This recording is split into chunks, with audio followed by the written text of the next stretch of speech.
अस्सलाम वालेकुम रहमतुल्लाहि व बरकातहू। देख सकते हैं आप, ये हमारे वर्कशॉप में गाड़ी आई थी टाउन कार लिंकॉलन से।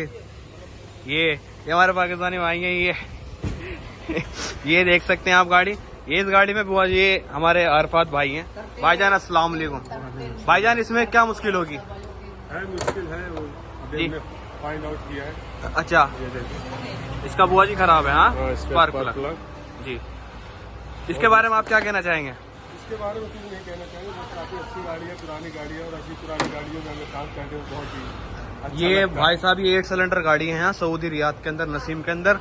भाई इसका इंजन एक मतलब ये है आग, समझ सकते हो ना। 8 सिलेंडर पेट्रोल गाड़ी और प्लस देसी, मतलब तबाही, एक नंबर की तबाही।